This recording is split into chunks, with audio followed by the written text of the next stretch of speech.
Good morning, good afternoon, and good night to every single one of you out there watching this video. Welcome to today's gaming news. We have plenty to talk about, so let's start with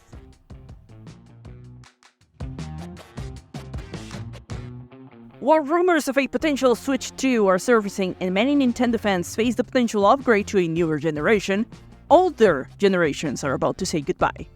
It wasn't that long ago that Nintendo decided to close digital stores of older generations of consoles, and those decisions continue to waterfall the next couple of steps.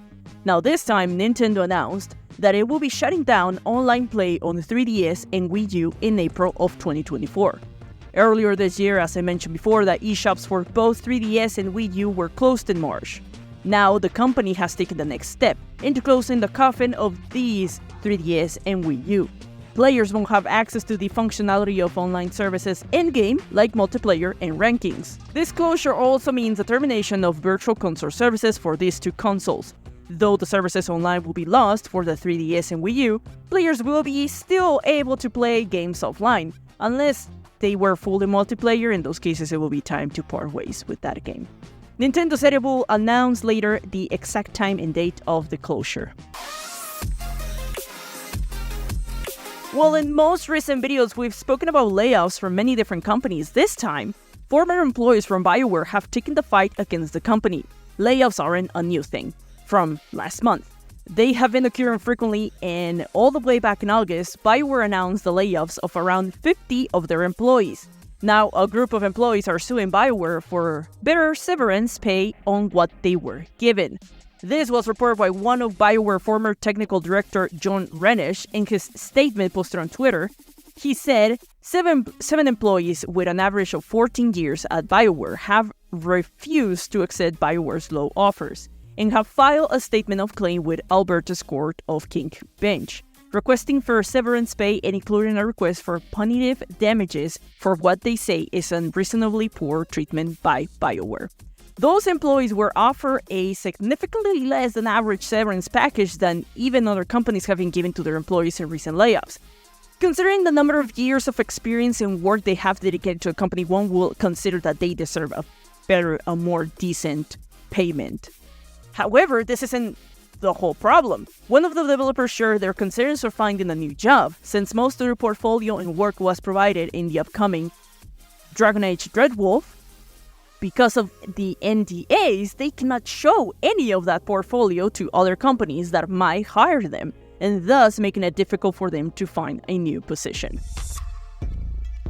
From lawsuits, we are gonna jump into trials and arrest, because this week it was reported that French authorities arrested 5 former Ubisoft executives after investigations of allegations of sexual harassment at the company. These arrests are linked to a lawsuit filed by French union Solidarité Informatique. I'm sorry, I'm terrible with, I don't know French. I cannot, sorry. The allegations come from all the way to the summer of 2020, where a wave of abuse accusations against senior officials came to light that led to suspensions and terminations. One of those arrested is former Ubisoft CEO Serge Aycote, who resigned after the allegations came to light. The names of the other 4 arrested remain unknown.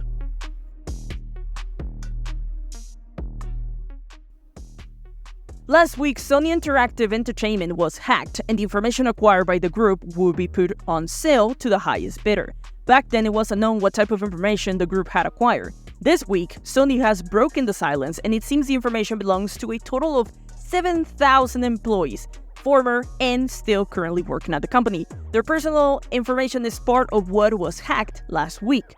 Sony has already informed those employees. In a letter sent internally, Sony says they have taken the server offline while the investigation is ongoing. There is currently no indication that the customer or business partner data was stored on the affected server or that any other Sony systems were affected. There has been no adverse impact on Sony's operation. The company is also providing help to those affected with free credit to monitor and check for any possible signs of identity theft or fraud.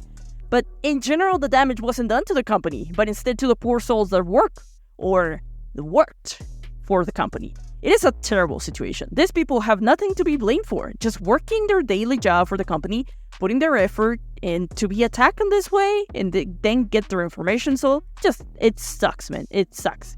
whoever did this attack didn't have in consideration what type of information they were getting.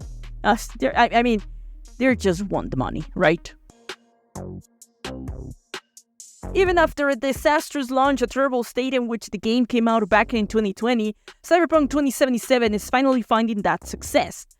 After that many updates and the release of the latest DLC Phantom Liberate, the base game is selling faster than previous games from CD Projekt.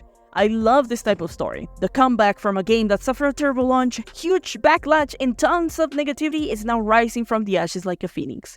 Even in this packed 2023 of extremely good games, Cyberpunk 2077 is finding a good spot because it just cleared 25 million sales. The DLC alone sold 3 million copies between its release on September 26th to October 3rd. Of course, the game didn't take this huge leap out of nowhere. The show Edgerunners helped quite a lot to bring the game in a new light, which could soon have a sequel, or maybe another storyline taking place in the world of Cyberpunk 2077. Fans are not gonna go against it. This after CD Projekt hinted at plans to further collaborate with the animation studio behind the show Edgerunner.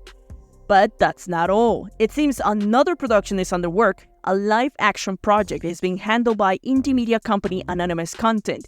It hasn't been confirmed if the project will be a movie or a TV series or maybe something else, but CD Projekt will be collaborating directly with them.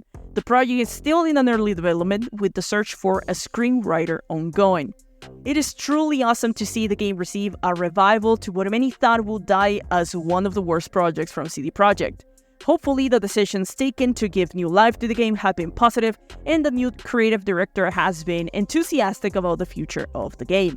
While the game will only receive one DLC, the studio is already working on a sequel. But that's all for this episode. What are your thoughts on this gaming news? Let me know in the comment section. I'm the Honey Badger, and I love to talk about everything gaming from news to games.